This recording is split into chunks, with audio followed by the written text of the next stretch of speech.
Not being able to access fabric stores has really pushed me to be creative. I have extra fabric. The Story Girls passed this down to me when they were making the headboard for me. It's a beautiful pink velvet, and today I'm going to attempt to make the very popular Instagram seashell cushion. This is the perfect material for it. It often comes in velvet, so we're gonna try this.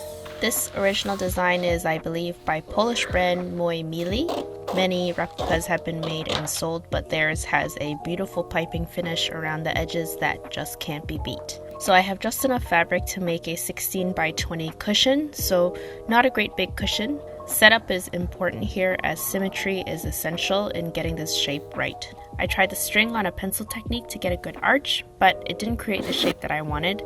So instead, I took a circular jar lid and drew semicircles on half the sheet of paper. The lowest scallop should be at the widest part of your shell, so if you're drafting your own pattern, gradually bring the jar lid up and to the right. Too far up and your shell will look like a pot leaf, and make sure you have at least 3 scallops on one side so that it doesn't look like mittens. Fold your paper in half and cut with a swoop, connecting the base to the scallops with a gentle curve.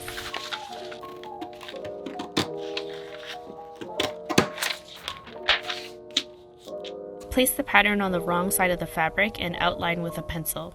This is an essential step for me since I'm working with irregular bits of fabric and my seam allowance won't be exact. Cut around the outline with 1/2 inch allowance and repeat on a second piece.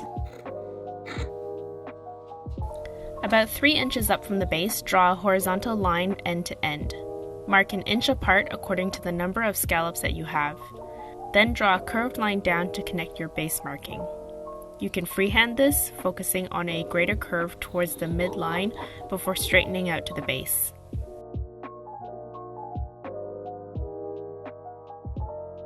Then match the right sides together and sew around the perimeter, leaving a small opening at the base for stuffing. This is where the pencil outline comes in handy because I can pin where I drew so that my scallop stays accurate. It felt good to sew again since I haven't done anything serious since moving. Last night, once I finished this, then I ran into a pickle. Sometimes my brain, a lot of the times, my brain can't comprehend something until I do it. And I try to plan ahead as much as I can, but then I just get confused. I was just gonna go ahead and start stitching the scallops of the shell, but then realized that if I did that, I can't turn it inside out. And I verified this with Steph, because he has that brain that can piece apart things too, but he ran into a pickle too. Yeah, no, you can't. It's such a mind fuck. So I'm going to sew over the right side. I'm gonna stuff gently as much into the tops of the scallops as much as I can. Snip tiny cuts in between your scallops to prevent the fabric from bunching weirdly from stuffing. So since I drew the lines on the wrong side, I used pins at the base and along the curves of the shell to make sure I stitch with equal spacing when I'm sewing over the right side. Gently turn inside out. Try to take your polyfill to the end of the shell. I was worried that my machine wouldn't be able to take the thickness, but I could have pre-stuffed my cushion even more. Sew from top to base with a tight stitch, making sure you backtrack. A plus of velvet is that I could draw guidelines on the fabric with my nail. That was super helpful in making sure I kept straight to my lines. Once you have all your lines down, you're done with the machine. The best stuffers I've used were a pair of chopsticks. I used the pair as a way to carry the polyfill to the end of the cushion, and when I needed to push the fill around, I used a single chopstick. It's faster to stuff little balls at a time than trying to cram a big glob down the narrow parts of the scallop. When you don't think your cushion can handle more fill, just keep stuffing.